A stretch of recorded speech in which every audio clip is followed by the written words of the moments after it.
4 آدمی ہاتھ اٹھاتے، میں نے قتل کیا عثمان بن عفان، میں نے قتل کیا عثمان بن عفان۔ حضرت علی رضی اللہ تعالیٰ عنہ پلٹ کے ان لوگ سے پوچھتے کہ بتاؤ کہ کس کی گردن ماروں اس میں سے؟ بھائی کوئی آدمی اگر قتل کرا تو اس کی گردن ماری جائے گی، لیکن آدمی اگر کوئی قتل نہیں کرا اور بولا کہ میں قتل کرا تو اس کی گردن مار دیتے۔ ایسا ہوتا کیا؟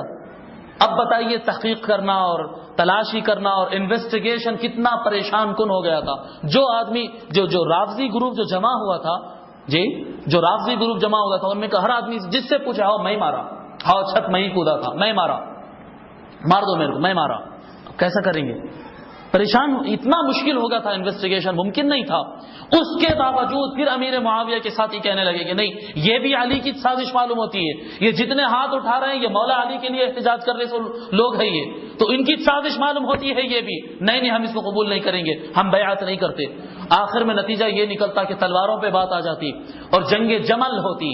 جنگ جمل اس سے اونٹ کی جنگ اس لیے کہا جاتا، اس میں اونٹ بہت زیادہ استعمال ہوئے تھے اس جنگ میں۔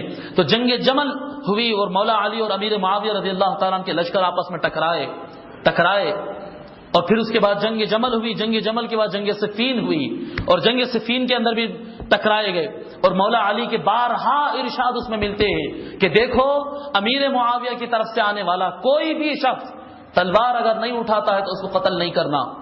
اور ہوا یوں کہ میدان جنگ جو ہوتا ہے نا، اسپاٹ، جنگ کا اسپاٹ جو ہوتا، آج کے دور کی طرح نہیں تھا کہ کھانا پینا اسٹور کر لے سکتے تھے، نہیں، وہ الگ میدان جنگ میں جانے کے بعد جو پانی کا کنٹا تھا اس پر مولا علی کے لوگ پہلے پہنچے کنٹرول کر لیے تھے، سو پانی ان کے کنٹرول میں تھا، پانی مولا علی کے کنٹرول میں تھا۔ امیر معاویہ کے لشکر پہنچی تو اس کو صرف مٹی ملی، پانی نہیں ملا۔ جب جنگ شروع ہوئی اور امیر معاویہ کے فوجیوں کو ملک شام سے آنے والے فوجیوں کے اندر پیاس جیسی ابھرنے لگی اور پیاسے ہونے لگے اور پانی جو ان کے پاس اسٹور تھا وہ ختم ہونے لگا، حضرت علی رضی اللہ تعالیٰ عنہ اعلان فرمائے کہ امیر معاویہ اور ملک شام کے جو لوگ پانی کے لیے آگے بڑھنا چاہے، پانی پینے اور پانی جمع کرنے کی غرض سے، ان کے اوپر تلوار نہیں چلانا، ان کو پینے کی اجازت دینا۔ ہائے ہائے، یہ حسین کے باپ کا کردار ہے، یہ حسین کے والد کا کردار ہے، یہ حضور صلی اللہ علیہ وسلم کے داماد کا کردار ہے، یہ مولا علی کا کردار ہے کہ دشمن آیا تلوار چلانے اور پانی اس لیے پینا چاہتا ہے کہ پیا تو جان آئے گی تو پلٹ کر پھر وار کرے گا، تو فرمائے تو جو پانی پینے آیا پانی سے تو نہیں روکنا، یہ بنی ہاشم کے لوگ نہیں کر سکتے، یہ حضور کا اہل بیت، حضور صلی اللہ علیہ وسلم کا خاندان کسی کو پیاسا مارے یہ نہیں ہو سکتا۔ مولا علی نے اجازت دی اور بڑے خطرناک حالات رہے۔ ملک شام کے لوگ مولا علی کے مقابل میں جو ٹھہرے، ملک شام کے لوگ کو غلط فہمی میں ڈالا گیا، جو سازشیں چلائی جاتی ہے۔ آج کی سیاست ہم نہیں سمجھتے، تو اس وقت کی سیاست تو بڑی گہری سیاست تھی، اتنی بھیانک ہوتی ہے صاحب سیاست، بلکہ آج کی سیاست بھی ویسے ہی ہوتی ہے۔ ہم خالی سطحی وہ اخباروں میں پڑھ لے کے اپنی سیاست چبوتروں میں بیٹھ کے تبصرے کر لیتے، سیاست بڑی گہری چیز ہوتی ہے صاحب۔ بڑے بڑے لوگ، میں کہتا ہوں، آپ ہماری ملاقات ہوتی ہے الحمدللہ بڑے بڑے وکلاء سے، ججز سے اور بڑے بڑے سیاسی دانشمندوں سے ساتھ بیٹھک ہوتی ہے۔ میں بات کیا، کئی بڑے بڑے لوگ ایسے ہوتے ہیں جو زمانے میں اپنی شہرت رکھتے ہیں، سیاسی حالات پر، قانون پہ نظر رکھتے ہیں۔ حال میں ایک صاحب سے ملاقات ہوئی، انہوں نے کہا تھا یہ سیاستدان جو چال چلتے ہیں صاحب، ہمارے دماغ تو ان کے سامنے جھک جاتے ہیں، ہم نہیں چل سکتے ان کے سامنے۔ اتنی بھیانک سیاست چلی گئی تھی۔ ملک شام کے لوگ چپ لشکر بنا کر امیر معاویہ سے نہیں نکلے تھے، چپ نہیں نکلے تھے وہ، حالانکہ کل صحابہ الا ماشاء اللہ انگلیوں پر گن سکتے ہیں، جو صحابہ امیر معاویہ کا ساتھ دیے ان کو انگلیوں پر گن لے سکتے، باقی سارے کے سارے ہزاروں کی تعداد میں صحابہ مولا علی کے ساتھ، پورے تابعین مولا علی کے ساتھ، اہل عراق مولا علی کے ساتھ، اہل حجاز، اہل مکہ، اہل مدینہ، اہل نجد اور اہل مصر اور سارے علاقے مولا علی کے ساتھ ہے، سارے مسلمان مولا علی کے ساتھ ہے۔ پھر ملک شام والوں کو کیا ہو گیا تھا، امیر معاویہ کا ساتھ دے رہے تھے، ان کو غلط فہمی میں ڈالا گیا تھا، ان کو ون سائڈ دکھایا گیا تھا۔ کیا دکھایا گیا تھا؟ امیر معاویہ کی ایک بہن مدینہ میں رہتی تھی، وہ بہن کیا کی، وہ جو نائلہ رضی اللہ تعالیٰ عنہ، عثمان غنی رضی اللہ تعالیٰ عنہ کی جو اہلیہ ہے، ان کا جو ہاتھ کٹا تھا نا، وہ انگلیوں کو اٹھا کر رکھ لی تھی، اور حضرت عثمان غنی رضی اللہ تعالیٰ عنہ کا وہ خون میں لطف کرتا وہ اٹھا کر رکھ لی تھی۔ وہ نعمان بن بشیر رضی اللہ تعالیٰ عنہ ایک صحابی ہے، ان کے ذریعے امیر معاویہ کے پاس بھیجا دیے۔ سو امیر معاویہ لے کر وہ جب خطاب کر رہے تھے لوگ سے کہ لوگوں آؤ جمع ہو جاؤ، ایک خاص مسئلے پر گفتگو کرنا ہے کہ تم کو آج تلوار اٹھانا ہے، تم کو آج تیاری کرنا ہے. ایک شخص ہے جس کا نام علی ہے, وہ خلافت پر زبردستی قابض ہوا, زبردستی قابض ہوا وہ خلافت کے اوپر, اور عثمان غنی کا قتل کروایا گیا. یہ رہا کرتا عثمان بن عفان کا, جب خون آلودہ کرتا, روایتوں میں آتا ہے, تاریخ میں لکھا ہے, جب وہ کرتا اٹھاتے اپنے 3 انگلیوں میں اس طرح سے کرتے کو لٹکا لیے تھے, وہ جب کرتا اٹھاتے اور ہزاروں کے سر ملک شام کے رہنے والے مسلمان وہ خون آلودہ مسلمان حکمران کے خون آلودہ کرتے کو دیکھتے تو ان کے اندر سانس پھولنا شروع ہو جاتی, ان کے خون میں اور ان کے جسم میں کرنٹ دوڑ جاتا, اور کہتے کہ اللہ کی عزت کی قسم, جب تک ہم عثمان غنی کے خون کا بدلہ نہیں لے لیں گے وہ علی نام کے شخص سے, جب تک ہم بدلہ نہیں لے لیں گے اس وقت تک ہم اپنے بیویوں کے قریب نہیں جائیں گے, ہم اپنے آرام نہیں کریں گے, ہم اپنے کاروبار نہیں کریں گے, ہم اپنا بدلہ لے لیں گے. ان کو پتہ ہی نہیں تھا کہ علی مولا علی جو ہے وہی مولا علی ہے جو حضور کے داماد ہے, وہی مولا علی ہے جو حضور کے اہل بیت ہے, جن کے بارے میں اللہ نے آیتیں نازل کیا ہے, وہ علی ہے. یہ نہیں بتلایا گیا, ون سائڈ بتایا گیا ان کو کہ علی نام کا ایک آدمی ہے. کون علی ہے وہ نہیں بتلاتے, اس کا رشتہ کیا ہے, نسب کیا ہے, اس کی بیعت کس نے لی, وہاں پر یہ نہیں بتلایا گیا کہ صحابہ نے ان کے ہاتھ پر بیعت کی ہے. امیر معاویہ کے مشیروں نے بات یہ پھیلائی کہ وہ طاقت, تلوار کی طاقت کی بنیاد پر مدینے پر مسلط ہوا. سو شامیوں کے اندر غصہ آ گیا, بولے کہ جس رسول اللہ کا کلمہ پڑھے اس رسول اللہ کے شہر پر آج تلوار لے کر کوئی قابض کیا کہتے قبضہ کر چکا ہے, ہم قبضہ چھڑا کے رہیں گے, وہ کون ہے لشکر اس کو ختم کر کے رہیں گے. ایک غلط فہمی میں جنگ ہو رہی ہے.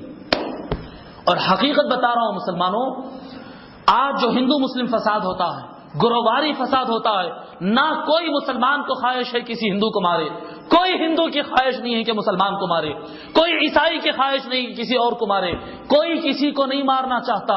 غلط فہمیاں پیدا کرائے جاتے ہیں, لڑاتے ہیں, اور یہ سارا کچھ سیاستدانوں کا کھیل ہوتا ہے.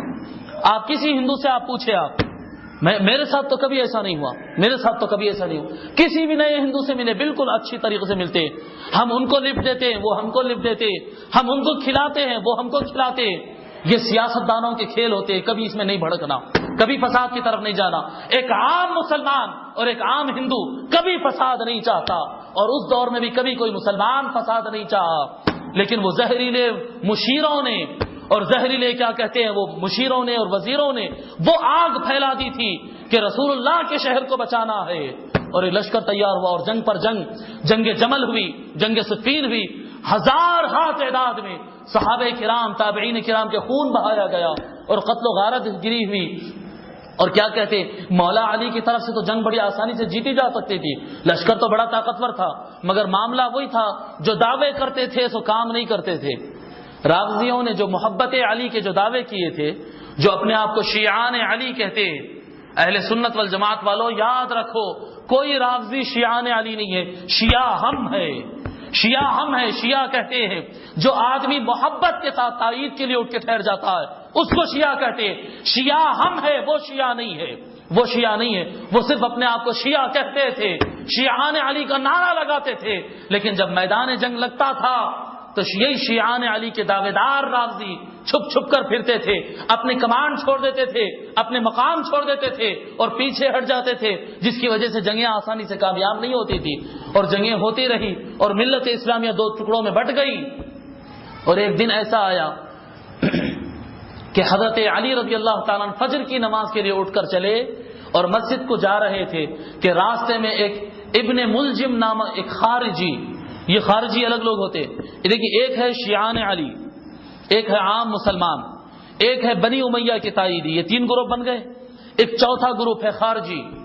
خارجی گروپ ایک الگ ہی مائنڈ کا ہے, کسی کو امام نہیں مانتے, کسی کو بڑا نہیں مانتے. آج بھی ہے یہ ذہنیت, کون ابو حنیفہ نہیں مانتا جی, کون بخاری نہیں مانتا, کون ابن تیمیہ نہیں مانتا, کوئی کسی عالم کا امام شافعی کا نام لو نہیں مانتا, حضور غوث پاک نہیں مانتا, یہ فقیہ کو نہیں مانتا, وہ محدث کو نہیں مانتا, صرف قرآن اور حدیث اور کوئی نہیں. ارے قرآن اور حدیث فرما رہا ہے کہ اپنے بڑوں کی اطاعت کرو جی, اپنے بڑوں کا ادب کرو, ان کی اطاعت کرو, ان کی بات سنا کرو. احادیث شریفہ صاف الفاظ میں, واضح الفاظ میں حضور صلی اللہ علیہ وسلم ارشاد فرماتے کہ یہ جو اپنے اکابر کو برا بھلا بول کر آگے بڑھتے ہیں وہ صرف عذاب کو دعوت دیتے ہیں. کئی احادیث مبارکہ ہے, مگر ایک خارجی ٹولہ جب بھی اٹھ گیا تھا اور بولنے لگا کہ ایک طرف حاکم علی اور ایک طرف حاکم عثمان, نہ ہم علی کو مانتے نہ عثمان کو مانتے. پھر دونوں کے ججمنٹ کے لیے بیچ میں عمر بن العاص اور غالباً حضرت شعبہ یا کوئی اور صحابی تھے، ان کو ججمنٹ کے لیے بنائے تھے کہ دونوں میں طے کون کریں گے، دونوں میں امیر المؤمنین کون ہوں گے جی. تو وہ جج بولے انو حاکم. تو وہ خارجی لوگ کہنے لگے کوئی حاکم نہیں. قرآن کی آیت ہے ان الحکم الا للہ، حاکم تو صرف اللہ ہے. ایک نایت نکالے انہوں. ہم امیر معاویہ کو بھی حاکم نہیں مانتے، علی کو بھی حاکم نہیں مانتے. حاکم کس کو مانتے؟ اللہ کو. بات سمجھ میں آنے والی. ہو سکتا ہے ایسا پریزیڈنٹ آف انڈیا اللہ ہے بول سکتے؟ ارے بابا اللہ یقیناً حاکم، وہ حاکم مطلق ہے، مگر کنٹری کا حاکم ہوتا، سٹی کا حاکم ہوتا، ہر ایریا کا ایک حاکم ہوتا، ہر خاندان کا ایک بڑا ہوتا. مگر وہ خارجی ذہن کے لوگ تھے. انہوں نے کہا کہ نہیں، 3 آدمی ایک بیٹھک بیٹھے، ایک مکان میں پروگرام ڈالے کہ ایک آدمی جائے گا عمر بن العاص کا قتل کرے گا، اور ایک آدمی جائے گا امیر معاویہ کا قتل کرے گا، اور ابن ملجم قسم کھایا کہ میں علی مرتضیٰ کا قتل کروں گا. ایک ہی رات میں تینوں نکلے. یہ 2 آدمی گئے، یہ تو کامیاب نہیں ہوئے.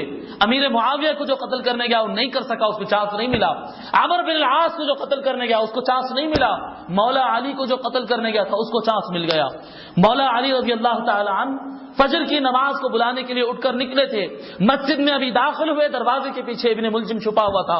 وہ اپنے خنجر سے وار کر دیتا اور حضرت سیدنا علی مرتضیٰ رضی اللہ تعالی عنہ شہید ہو جاتے.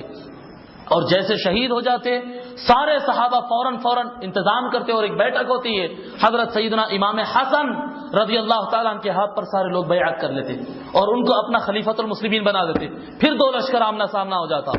ایک حسن ابن علی رضی اللہ تعالیٰ عنہ کی فوج اور ایک امیر معاویہ کی فوج، دونوں فوج کا آمنا سامنا ہو جاتا.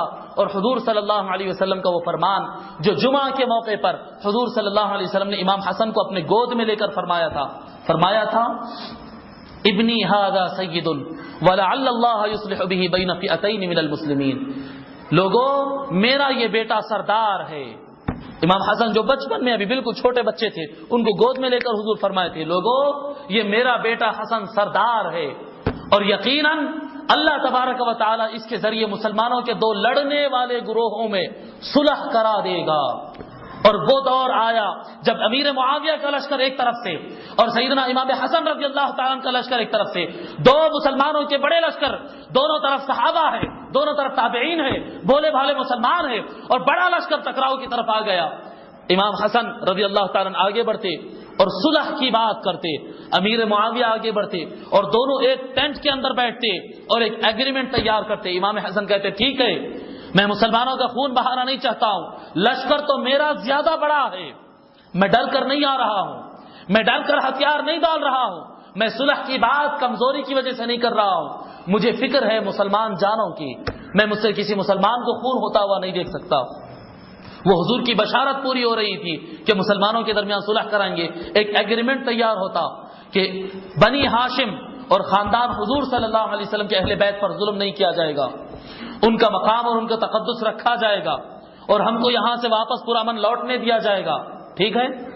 اور جب امیر معاویہ جب تک زندہ رہیں گے تو حکومت ان کے ہاتھ میں ہوگی، اور جب امیر معاویہ مر جائیں گے اور دنیا سے گزر جائیں گے، جب ان کا انتقال اور وصال ہو جائے گا، اس وقت خلافت پھر پلٹا کر بنی ہاشم اور اہل بیت حضور کی خاندان میں خلافت پلٹا دینا.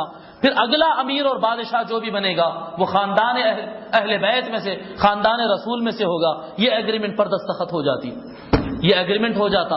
اور جب امام حسن رضی اللہ تعالیٰ پلٹ کر نکلتے تو سارے لوگ ان کے مخالف ہو جاتے. یہی رافضی جو ہوتے ہیں برے برے تانے کسنے لگتے کہ بزدل ہو گیا، کہ حکومت ان کے ہاتھ میں دے دیا. لوگ کہنے لگتے، منافق لوگ کہنے لگتے کہ امام حسن کو اللہ تیرا چہرہ کالا کرے، معاذ اللہ، اللہ تیرا چہرہ کالا کرے، آج علی کے دل کو تو نے تکلیف پہنچایا ہے، وہ کیا ہے، یہ کیا ہے. امام حسن کوئی جواب نہیں دیتے، بالکل خاموش گزر جاتے. ان کو معلوم تھا کہ یہ تانے دیں گے، لات تان کریں گے، یہ تو میدان جنگ میں تو آگے بڑھنے والے نہیں ہیں، یہ تو خالی واویلا مچانے والے ہیں. یہ جب میدان جنگ آئے گا تو یہی لوگ پہلے بھاگیں گے. ان کو پتا تھا کہ یہ منافق کون ہے. وہ کسی کو خاطر میں لاتے ہوئے آگے بڑھ جاتے. امام حسین رضی اللہ تعالیٰ نہایت ناراضگی کا اظہار کرتے کہ بولتے بھائی جان تم نے یہ کام اچھا نہیں کیا، کیوں ان کے حوالے کر دیا. امام حسن فرماتے حسین تم خاموش بیٹھ جاؤ، حسین بس خاموش بیٹھ جاؤ، میرا آرڈر ہے تم خاموش بیٹھ جاؤ. امام حسین رضی اللہ تعالیٰ خاموش ہو جاتے.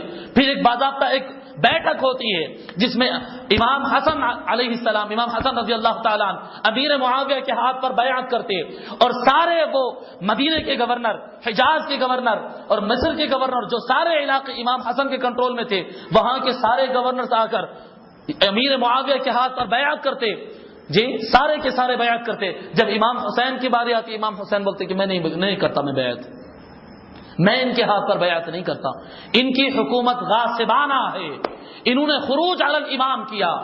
خروج علی الامام یعنی مکے مسلمانوں کے بادشاہ کے خلاف نکلنا، اس کو خروج علی الامام کہتے ہیں۔ اور خروج علی الامام بسا اوقات شریعت اسلامیہ کے مطابق بسا اوقات خروج علی الامام کفر تک لے جاتا ہے۔ تو اس کو بیس بنا کر امام حسین کہتے ہیں کہ میں ان کے ہاتھ پر بیعت نہیں کرتا۔ امیر معاویہ پلٹ کر امام حسن کو دیکھتے کہ یہ کیا معاملہ بھائی، سارا تو صلح ہو گیا، یہ حسین نہیں مان رہے۔ امام حسن رضی اللہ تعالیٰ کہتے ہیں کہ امیر معاویہ میں تمہارے ہاتھ پہ بیعت کر لیا، میں ضمانت دیتا ہوں حسین کچھ نہیں کریں گے، میں ضمانت دیتا ہوں کوئی گڑبڑ نہیں ہوگی، تم اپنے وعدے پہ قائم رہو، میں اپنے وعدے پر قائم رہتا ہوں۔ اگر حسین بیعت نہیں کر رہے تو مت کرنے دو ان کو، ان سے زبردستی بھی مت کرو، وہ جذباتی ہے۔